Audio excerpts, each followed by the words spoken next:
దేవుని మహిమ కలుగును గాక. ఈరోజు మన లేఖన భాగము యోహాను సువార్త 8వ అధ్యాయము 11వ వచనం చదువుకుందాం. ఆమె లేదు ప్రభువా అనెను. అందుకు యేసు, నేనును నీకు శిక్ష విధింపను, నీవు వెళ్ళి ఇక పాపం చేయకుమని ఆమెతో చెప్పాను. దేవునికి స్తోత్రం. హల్లెలూయా. మన ప్రభువును ప్రియరక్షకుడైనటువంటి నజరేయుడైన యేసు క్రీస్తు నామములో మీ అందరికీ ప్రత్యేకమైన వందనాలు తెలియజేస్తున్నాను. ఆయన హెచ్చవలసి ఉన్నది, హీ మస్ట్ ఇంక్రీజ్ అనేటువంటి కార్యక్రమాన్ని మీరు ఆదరిస్తున్న విధానాన్ని బట్టి నేను ప్రభు నామాన్ని మహిమపరుస్తున్నాను. ఇది మీ కార్యక్రమం, ఇది మన కార్యక్రమం, ఇది మనందరి కార్యక్రమం. ఈ కార్యక్రమానికి ప్రార్థనాపూర్వకంగా మీరు సహకారం అందిస్తున్న విధానాన్ని బట్టి నేను దేవుని స్తుతిస్తున్నాను. స్తోత్రం, స్తోత్రం. హల్లెలూయా. శాంతి టీవీలో ఒక దైవజనుడిగా దేవుని మాటలు అందించడం నిజంగా ఇది ఒక గొప్ప ధన్యతగా భావిస్తున్నాను. అనేక మంది సంపన్నులైనటువంటి సేవకులు ఉన్నారు. వారు చేయలేని పనిని దేవుడు నా చేత చేయిస్తున్నాడు. ఇంకా అనేకమైన కార్యక్రమాల్లో వాళ్ళు సందేశాలు అందించగలరు, వాక్చాతుర్యం కలిగిన వాళ్ళు ఉన్నారు. కానీ ఎందుకో మరి దేవుడు అల్పుణ్ణి, అయోగ్యుడిని, అపాత్రుడైన నన్ను వాడుకుంటున్నాడు. అందును బట్టి నేను ప్రభు నామాన్ని మహిమపరుస్తున్నాను. నాకు అతిశయించడానికి కారణం అంటూ లేదు. నా అతిశయాస్పదము కొట్టివేయబడింది. నేను దేన్ని బట్టి అతిశయించగలను? క్రీస్తు శిలువ యందు తప్ప మరి దేని యందు కూడా నేను అతిశయించలేను. I can only boast in the cross of Christ. I could not boast in any other things. స్తోత్రం. హల్లెలూయా. సమయంలో మనం దేవుని వాక్యాన్ని ధ్యానించుకుందాం. మీ అమూల్యమైన సమయాన్ని కేటాయించినందుకు మీకు ప్రత్యేకమైన వందనాలు తెలియజేస్తున్నాను. ప్రతి వాళ్ళు బిజీ, ఎవరు ఫ్రీగా లేరు, ఎవరు ఫ్రీగా ఉండదలుచుకోలేదు. Busy, every man, every person is busy. ఈ మెసేజ్ వినేసి కాలేజీకి వెళ్ళాలని, ఈ మెసేజ్ వినేసి ఆఫీస్కి వెళ్ళాలని ఇలా సిద్ధపడుతూ హడావిడిగా వాక్యం వింటున్న వాళ్ళు ఉన్నారు. దయచేసి మీ ఏకాగ్రతను కోల్పోవద్దు. వాక్యం మీద దృష్టి నిలుపుదాం. దేవుడు ఏం మాట్లాడుతున్నాడు, దేవుడు తన దాసుని ద్వారా ఏం మాట్లాడుతున్నాడు, ప్రత్యక్షంగాను పరోక్షంగాను ఏం సందేశం ఇస్తున్నాడు, ఏం హెచ్చరికిస్తున్నాడు అనేటి విషయాలు మనం జాగ్రత్తగా ఆలోచించాలి. ఎంతో వ్యయప్రయాసలకు ఓర్చి మీ ముందుకు వస్తున్నా నేను. స్తోత్రం. ఆషామాషిగా వచ్చి ఏదో యాక్సిడెంటల్గా జరిగినట్టు కార్యక్రమం కాదు. ఒక 7-8 సంవత్సరాల క్రితమే రండి, టీవీలోకి రండి, మేము స్పాన్సర్ చేస్తామని చెప్పిన వాళ్ళు ఉన్నారు. కానీ దేవుని సమయం వచ్చినప్పుడు దేవుడు ఏర్పాటు చేసుకున్న మాధ్యమం గుండా వాక్యం బోధించడానికి దేవుడు సాయం చేస్తున్నాడు. ఇప్పటివరకు దేవుని కృపను బట్టి ఇది 930వ సందేశం, 930వ ఎపిసోడ్ ఇది. అందులో బట్టి నేను ప్రభు నామాన్ని మహిమపరుస్తున్నాను. ఇంకో 70 సందేశాల తర్వాత 1000 ఎపిసోడ్లు పూర్తయిపోతాయి. ఈ సంవత్సరం అంతా యోహాను సువార్త ధ్యానాల్లో మనం ముందుకు సాగుతాం. అనగా సంవత్సరానికి 365 రోజులు, 2 సంవత్సరాలకి 730 రోజులు అలా తీసుకుంటే సుమారు 1095 సందేశాలు 3 సంవత్సరాలకు కావాలి. అనగా సుమారు 1100 సందేశాలు. 1100 సందేశాలు మనం యోహాను సువార్త నుంచి విన్నట్లు అవుతుంది. దేవుని స్తోత్రం. ఏదో రికార్డు కోసం నేను చేస్తున్న విషయాలు కాదు. ఈ లోకపరమైన రికార్డుల వలన ఎటువంటి ప్రయోజనం లేదు. ఈ లోకంలో పాపులారిటీ వలన ఎటువంటి ప్రయోజనం లేదు. ఈ లోకంలో గుర్తింపు వలన ఎటువంటి ప్రయోజనం లేదు. అమ్మో పర్లేదు, గొప్ప ఆయన, పెద్ద మినిస్ట్రీ అని ప్రజలు చెప్పుకోవడం వల్ల వచ్చేటువంటి ఫేస్బుక్లో లైకుల ద్వారా, లేకపోతే యూట్యూబ్లో లైకుల ద్వారా, సబ్స్క్రైబుల ద్వారా ఒరిగేదంటూ ఏమీ లేదు. కాకపోతే ఫండ్ రైజింగ్ చేసేవాళ్ళు వీళ్ళ ద్వారా ఫండ్ రైజ్ చేసుకోగలరే తప్ప దేవుడు నా పోషకుడు, దేవుడు నన్ను పోషిస్తాడు అనుకొని తెగించిన వానికి ఇవన్నీ అవసరం లేదు. స్తోత్రం. హల్లెలూయా. రండి మనం ఈ సమయంలో దేవుని వాక్యాన్ని ధ్యానించుకుందాం. ఇది దేవుని వాక్యం ధ్యానించుకునే సమయం కనుక మీ వ్యక్తిగతమైన ధ్యానాలు ముగించుకున్నారని నేను భావిస్తున్నాను. స్తోత్రం.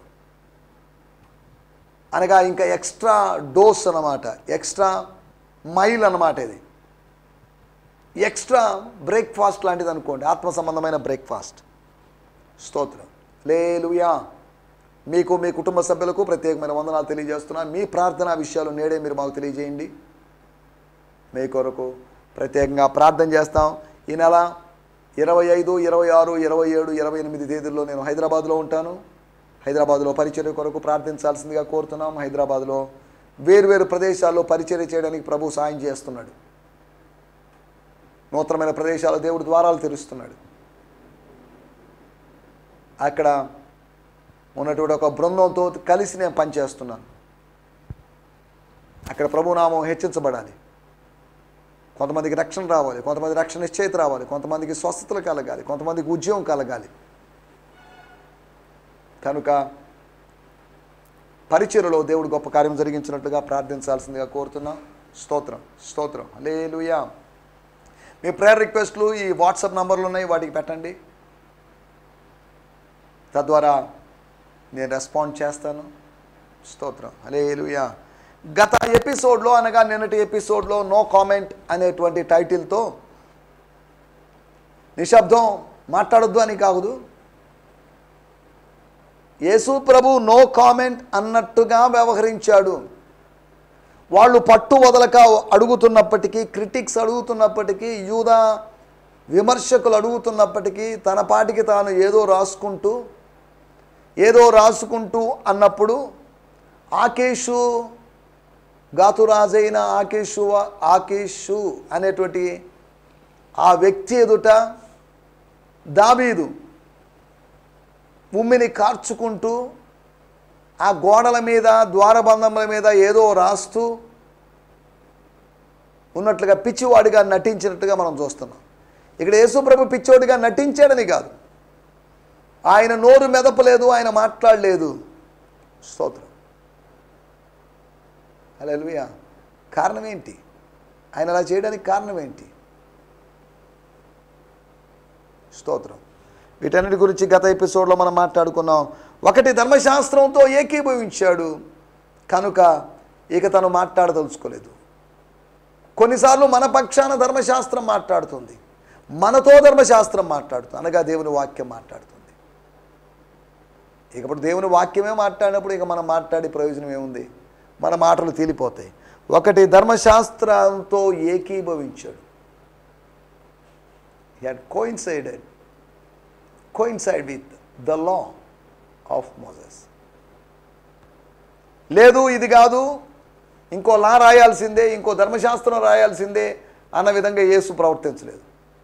కొంతమంది రాజ్యాంగాన్ని కొత్తదిగా రాయాలి, మార్చాలి, చేయాలి, దానిలో అది మార్చాలి, ఇది మార్చాలి అంటున్నారు కొంతమంది. యేసు ప్రభు అలాంటి దృక్పథంతో మాట్లాడలేదు. రెండోది, ధర్మశాస్త్రం యొక్క తీర్పును ఆయన గౌరవించాడు. ఒక మనిషిని విచారించకముందు, ఒక మనిషిని మాట వినకముందు, వాడు చేసినది తెలుసుకొన మునుపు ధర్మశాస్త్రము అతనికి తీర్పు తీర్చదు. ఏదో అనుకొని ఊహించుకొని ధర్మశాస్త్రం ఆధారంగా తీసుకొని తీర్పు తీర్చడానికి వీల్లేదు. సాక్ష్యాధారాలను పరిశీలించిన మీదటే ఉన్నత న్యాయస్థానంలో కూర్చున్నటువంటి, ఉన్నత పీఠంలో కూర్చున్న వ్యక్తి తీర్మానం తీసుకుంటాడు. ఎవరో ఒకరు చెప్పింది వన్ సైడ్గా విని, ఏకపక్షంగా విని, ఇది నాకు మంచిది అనిపిస్తుంది, దీంతో నేను ఏకీభవిస్తున్నాను, మిగతా వాళ్ళు చెప్పాల్సిన అవసరం లేదు, మాట్లాడాల్సిన అవసరం లేదు అని అనేవాడు కాదు. ఆ ఉన్నత న్యాయస్థానములో, న్యాయపీఠములో ఉన్నవాడు ఇరుపక్షాల వారి మాటలు వినాలి. ధర్మశాస్త్రం యొక్క తీర్పును ఆయన గౌరవించాడు. మూడవది, ధర్మశాస్త్రం యొక్క ఆరోపణను గుర్తు చేశాడు. ఏ భేదము లేదు, అందరూ పాపం చేసి దేవుడు అనుగ్రహించి మహిమను పొందలేకపోతున్నారు, నీతిమంతుడు లేడు, ఒక్కడు లేడు అని ధర్మశాస్త్రం ఘోషిస్తుంది. స్తోత్రం, హల్లెలూయా. ఈ ధర్మశాస్త్రం యొక్క ఘోషని, లేకపోతే మనుషులందరి మీదకి, మానవాళి మీదకి ధర్మశాస్త్రం చేస్తున్నటువంటి నేరారోపణని, ధర్మశాస్త్రము మన హృదయాన్ని ఆధారంగా చేసుకొని నేరారోపణ చేస్తుంది. మన మనస్సాక్షిని ఆధారంగా చేసుకొని నేరారోపణ చేస్తుంది. స్తోత్రం, హల్లెలూయా. గత ఎపిసోడ్లో ఇవన్నీ మనం ఆలోచించాం. రండి, ఈ సమయంలో మనం దేవుని వాక్యాన్ని ధ్యానించుకుందాం. మనకు సమయం కొద్దిగా ఉంది, ఇంకా కేవలం 16 నిమిషాలు మాత్రమే ఉంది. ఈ 16 నిమిషాల్లో మనం కొన్ని విషయాలు నేర్చుకోవాలి, అర్థం చేసుకోవాలని ప్రయత్నం చేస్తాం. మన ధ్యానం నిమిత్తమై యోహాను సువార్త 8వ అధ్యాయము 11వ వచనము. యోహాను సువార్త 8వ అధ్యాయము 11వ వచనము. Gospel according to John 8th chapter verse 11. స్తోత్రం. ఎవరునూ నీకు శిక్ష విధింపలేదా అని అడిగినప్పుడు ఆమె లేదు ప్రభువా అనెను. అందుకు యేసు నేనును నీకు శిక్ష విధింపను, నీవు వెళ్ళి ఇక పాపం చేయకమని ఆమెతో చెప్పాను. 11వ వచనం. ఆమె లేదు ప్రభువా అనెను. అందుకు యేసు నేనును నీకు శిక్ష విధింపను, నీవు వెళ్ళి ఇక పాపము చేయకుమని ఆమెతో చెప్పెను. స్తోత్రం. హల్లెలూయా. She replied, "No one, sir." And Jesus said, "Neither do I condemn you. Go and do not sin again." స్తోత్రం. వాడుక భాషలో కూడా చదవడానికి సిద్ధంగా ఉందాం. యోహాను సువార్త 8వ అధ్యాయం 11వ వచనం. లేదు ప్రభు, లేదు ప్రభు అని ఆమె అన్నది. నేను కూడా శిక్ష విధించను, వెళ్ళు, ఇక నుండి పాపం చేయకు అని అన్నాడు. దేవునికి స్తోత్రం. హల్లెలూయా. Looking around, she replied, "I see no one, Lord." Jesus said, "Then as I certainly do not condemn you either. Go and from now on be free from a life of sin." Be free from a life of sin. స్తోత్రం. హల్లెలూయా.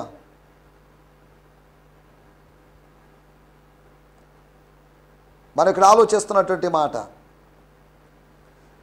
పాపము చేయకము, ఇక మీదట పాపము చేయవద్దు. Be free from a life of sin. స్తోత్రం. No longer be sinning. స్తోత్రం. అనగా దీని అర్థం పాపము యొక్క తలంపుతో జీవించొద్దు, పాపాన్ని పోషించొద్దు, పాపానికి జీవాన్ని కల్పించొద్దు. 8వ అధ్యాయం 7వ వచనంలో, "Let's have the man who has never had a sinful desire throw the first stone at her." మీలో పాపము లేనివాడు ఆమె మీద మొదట రాయి వేయండి అనే మాట 7వ వచనంలో మనం చూస్తున్నాం. మీలో పాపము లేనివాడు, పాపము లేనివాడు అనడానికి మూల భాషలో, గ్రీకు భాషలో పాపపు ఆలోచన లేనివాడు. పాపమని కాదు, పాపపు ఆలోచన లేనివాడు. పాపం చేయనివాడని కాదు, పాపపు ఆలోచన లేనివాడు. స్తోత్రం. హల్లెలూయా. పాపము చేయొద్దు, అది ప్రభు ఆమెకు చెప్పినటువంటి సలహా, సూచన, లేకపోతే ఆమెకు ఇచ్చిన ఆజ్ఞ. పాపము చేయొద్దు. ధర్మశాస్త్రంలోని 10 ఆజ్ఞల్లో కూడా పాపము చేయొద్దు, వ్యభిచారం చేయొద్దు, దొంగతనం చేయొద్దు, అబద్ధ సాక్ష్యం పలకొద్దు. నువ్వు ఏమేం చేయకూడదో, ఏమేం చెయ్యాలో అనే లిస్ట్ అందులో కనిపిస్తుంది. విశ్రాంతి దినమును పవిత్రమైనదిగా, ఘనమైనదిగా ఆచరించాలి. చేయకూడదు. ఇటువంటి ఆజ్ఞలతో నిండి ఉంది 10 commandments, డెకలాగ్. స్తోత్రం. మనం ఆలోచిస్తున్న విషయాలు, పాపము చేయొద్దు అని యేసుప్రభు ఎందుకు అన్నాడు? ఆమె పాపం చేస్తే యేసుప్రభువుకు వచ్చే నష్టం ఏంటి? ఆమెతో ఎందుకు చెప్తున్నాడు పాపం చేయొద్దు అని? మత్తయి సువార్తలో మనకు తెలిసిన మాట 9వ అధ్యాయం, "నా కుమారుడా, నీ పాపాలు క్షమించబడ్డాయి." వాడు పాప క్షమాపణ కోసం రాలేదు. కారణం ఏంటంటే వాళ్ళకి పాప క్షమాపణ బలుల ద్వారా జరుగుతుంది. అటువంటిప్పుడు యేసు దగ్గర పాప క్షమాపణను ఎక్స్పెక్ట్ చేసి రాలేదు ఆ వ్యక్తి. కానీ అతడు స్వస్థత కోసం వచ్చాడు. యేసు ప్రభు చెప్పిన మాట, "నీ పాపాలు క్షమించబడ్డాయి."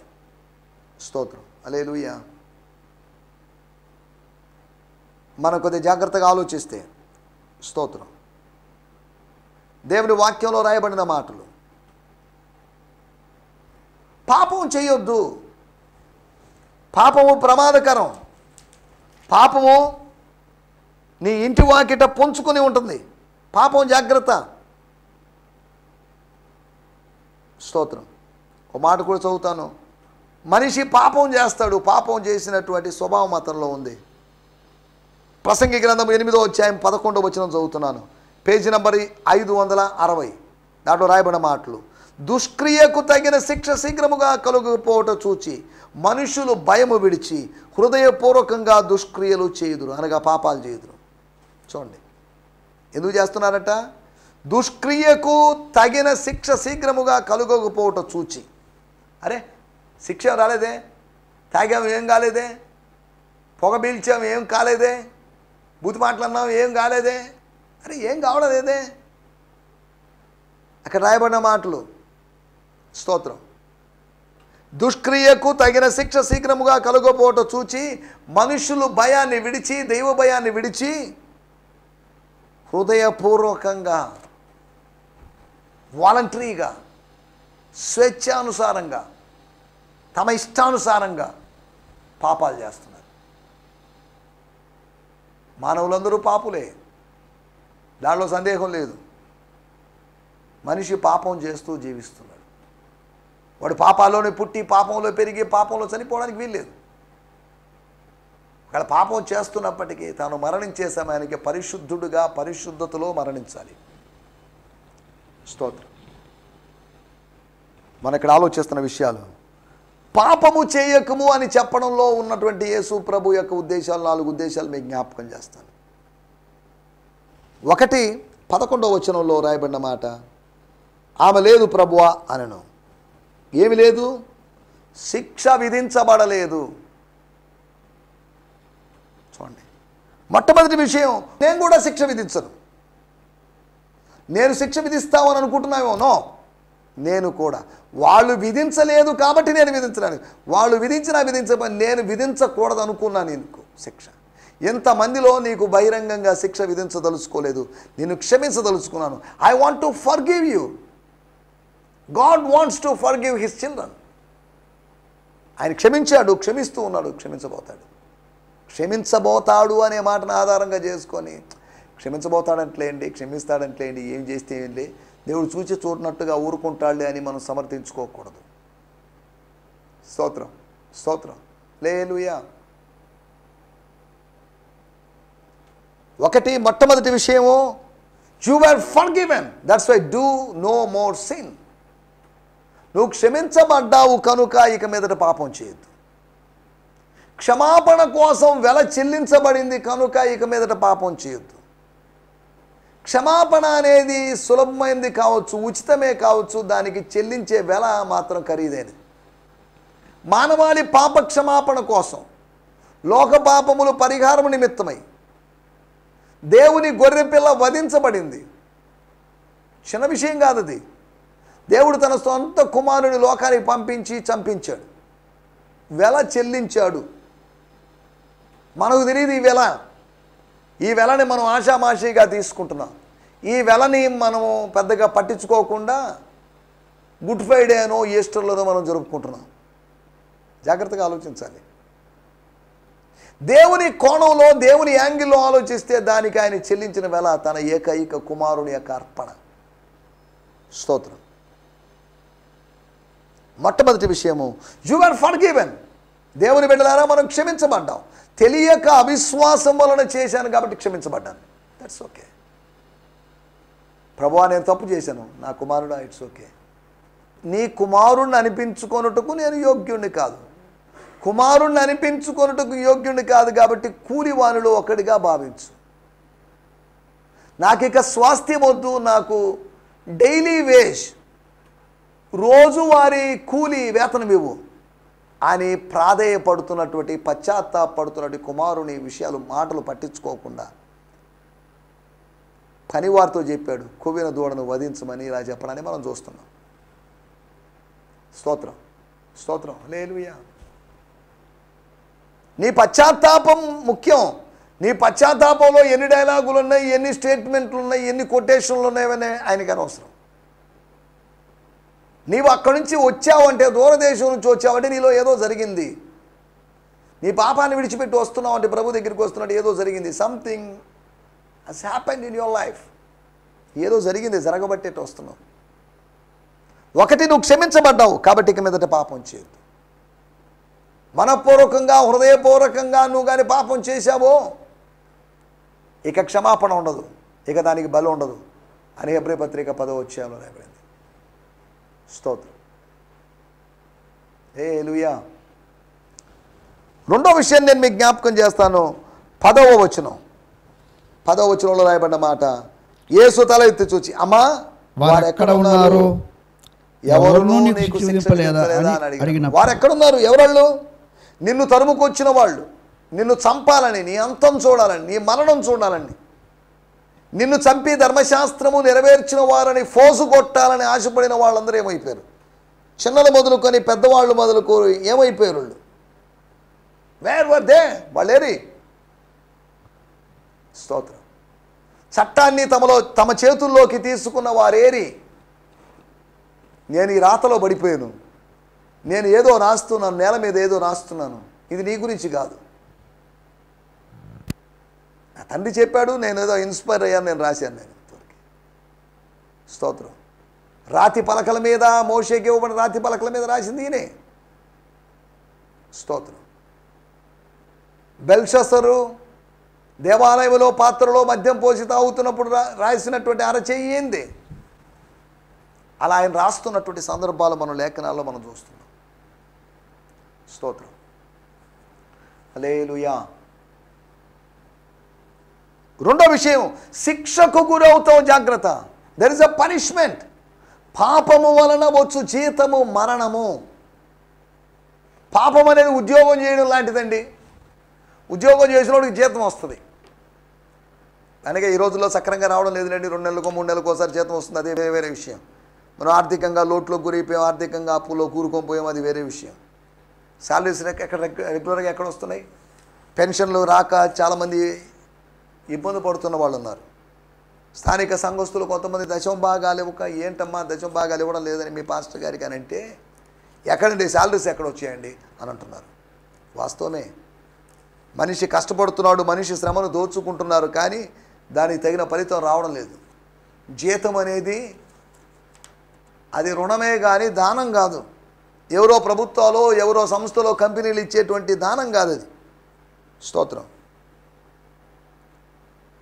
రోమాపత్రిక 6:23, for sins meagre wages is death, but God's lavish gift is eternal life found in your union with our Lord Jesus the anointed one. For sins meagre wages is death. దేవుని స్తోత్రం. Hallelujah. The wages of a foot soldier, కాలినడకన వెళ్ళేటువంటి సైనికుని యొక్క జీతం. స్తోత్రం. The business of sin is death. Aramaic భాషలోని తర్జుమాలో ఇలా చేశారంట, the business of sin is death. పాపం వల్ల, పాప వ్యాపారం వల్ల వచ్చేటువంటి లాభము మరణం. అది తర్జుమా. దేవుని స్తోత్రం. నువ్వు క్షమించబడ్డావు కాబట్టి ఇక మీద పాపం చేయొద్దు. నీకు శిక్ష విధించబడుతుంది. మళ్ళీ ఇప్పుడు శిక్షకి నేను తప్పించాను, రేపు రాబోయే రోజుల్లో నేను తప్పించే వాళ్ళు ఉంటారో లేదో మరి చెప్పలేను. కానీ శిక్ష ఉంది కనుక పాపం చేయొద్దు. మూడో విషయము 12వ వచనంలో రాయబడింది, మరలా యేసు నేను లోకమునకు వెలుగును, నన్ను వెంబడించువాడు చీకట్లో నడువక జీవపు వెలుగులో వెలుగు కలిగి ఉండని వారితో చెప్పాను. నన్ను వెంబడించువాడు, నన్ను ముందుగా కలిగి ఉన్నవాడు, నా వెనకాల వచ్చువాడు, నా అడుగుజాలలో నడుచువాడు, చీకటిలో నడవక, పాపంలో నిలవక. చీకటి అంటే పాపం. పాపంలో నడవక, పాపంలో నిలవక ఉంటాడు గనుక, వెలుగులో సంచరిస్తూ ఉంటాడు గనుక వెలుగు కలిగి ఉంటాడు. అనగా నా సహాయము పొందుతావు. నా సహాయము పొంది పాపం నుంచి బయటపడగలవు. పాపంలోంచి పరిశుద్ధతలోంచి జీవించాలంటే మనకు ప్రభు యొక్క కృప కావాలి, ప్రభు యొక్క సహాయం కావాలి. మన సొంత శక్తి భక్తి చేత మనం పాపాన్ని జయించలేము. ప్రభు కృప కావాలి. We need grace of Jesus Christ to overcome the sin. స్తోత్రం. హల్లెలూయా. ప్రభు యొక్క సహాయం పొందావు గనుక, ఇక ఆ తలంపులను చచ్చిపోయావు గనుక, ఆ తలంపులు నీలోంచి దూరం అయిపోయావు గనుక, నీ అతిక్రమములు ఆయన దూరం చేశాడు గనుక ఇక మీదట పాపం చేయొద్దు. సహాయాన్ని నువ్వు పొందుకుంటావు. ఓకే, ఆయన సహాయం పొందుకొని ఇక మీదట చేసే అవకాశం లేదు. సహాయం పొందుకొని కూడా చేస్తున్నట్టే సహాయాన్ని పోగొట్టుకునే అవకాశం ఉంది. 4వ విషయం నేను మీకు జ్ఞాపకం చేస్తాను. 21వ వచనం. మరి ఒకప్పుడు ఆయన నేను వెళ్ళిపోతున్నాను, మీరు నన్ను వెతుకుదురు గాని మీ పాపంలోనే ఉండి చనిపోదురు. నేను వెళ్ళు చోటికి మీరు రాలేరని వారితో చెప్పాను. చాలండి. స్తోత్రం, స్తోత్రం. యేసు ప్రభు యూదులను ఉద్దేశించి చెప్తున్నాడు. 21వ వచనం. One day Jesus said again, I am about to leave you. You will want to find me, but you will still die in your sins. స్తోత్రం. వార్నింగ్ ఇస్తున్నాడు, హెచ్చరిక ఇస్తున్నాడు. You will die in your sins. You won't be able to come where I am going. మీరు మీ పాపాల్లో నిలిచి ఉంటారు, చచ్చిపోతారు. అనగా క్షమాపణకు అవకాశం లేదు. క్షమాద్వారం మూయబడుతుంది. యెషయా గ్రంథం 22వ అధ్యాయంలో దేవుడు తన ప్రజల్ని ఉపవసించడానికి, ఏడవడానికి, ప్రార్థించడానికి పిలిచినప్పుడు కుదరదు, ఇట్స్ నాట్ పాసిబుల్, మేము ఉండలేము, సారీ అని తృణీకరించినప్పుడు, తిరస్కారం చేసినప్పుడు దేవుని వాక్యంలో రాయబడింది, వారి పాపానికి స్తోత్రం, లేదా వారి దోషానికి పరిహారము లేదు, వారికి క్షమాపణ లేదు అన్నట్టు చెప్పబడింది. ఆ మాటలు నేను ఇక్కడ ముగిస్తున్నాను. 4 మాటలు మీకు గుర్తు చేశాను. 1, క్షమించబడ్డావు కనుక పాపం చేయొద్దు. శిక్షణ పొందుకుంటావు కాటి పాపం చేయొద్దు. 3వది, సహాయాన్ని పోగొట్టుకుంటావు కనుక పాపం చేయొద్దు. 4వది, క్షమాద్వారము మూయబడబోతుంది కనుక పాపం చేయొద్దు. పాపము చేయొద్దు అనేటువంటి ఆ హెచ్చరికని, పాపం ఎంత ప్రమాదకరమైనది అనేటువంటి హెచ్చరికను ప్రభు ఆ స్త్రీకి ఇస్తున్నాడు. దయచేసి తలలోంచండి, కళ్ళు మూసుకోండి, చిన్న ప్రార్థన చేసుకుందాం. పరిశుద్ధమైన మా దేవా, మీరు మాకు వినిపించిన మాటల కొరకే మీకు వందనాలు, స్తోత్రం. మీరు మమ్మల్ని క్షమించారు కనుక పాపంలో నిలిచి ఉండడానికి వీల్లేదు. తండ్రి, మీకు వందనాలు చెల్లిస్తున్నాం. మాకు ఒక శిక్ష ఉంది, శిక్షణ మేము తప్పించుకోలేము, మరణపు శిక్షణ మేము తప్పించుకోలేము కనుక మేము పాపం చేయకుండా ఉండాలి. మీ సహాయం పొందుకొని పరిశుద్ధులుగా ఇప్పటివరకు నిలబడ్డాం. మీ సహాయాన్ని మేము పోగొట్టుకుంటే మేము పాపంలో పడిపోతామని. అంతేకాకుండా క్షమాద్వారము, క్షమాపణ ద్వారం, the door of forgiveness would be closed అని మేము మీ మాటల ద్వారా విన్నాం. కనుక మేము పాపం చేయకుండా గడగడ వణుకుతూ మిమ్మల్ని సేవిస్తూ పరిశుద్ధులుగా ముందుకు సాగుతూ సాయం చేయమని యేసుక్రీస్తు నామములోనే ప్రార్థించగలుగుతున్నాం పరమ తండ్రి, ఆమేన్. దేవునికి స్తోత్రం. మీ అందరికీ వందనాలు. ప్రభు మిమ్మల్ని దీవించును గాక. ప్రభు చిత్తమైతే రేపు ఉదయకాలము ఇదే సమయం ఇదే ఛానల్లో కలుసుకుందాం. హల్లెలూయా. ఈ సందేశము మీకు ఆశీర్వాదకరంగా ఉందని నమ్ముచున్నాము. ప్రార్థన అవసరతల కొరకు మమ్మల్ని సంప్రదించవలసిన మా చిరునామా గిద్యోన్ మిషన్ చర్చ్, 6వ వీధి, శాంతినగర్, నెల్లూరు 4, ఆంధ్రప్రదేశ్. పిన్ 524004.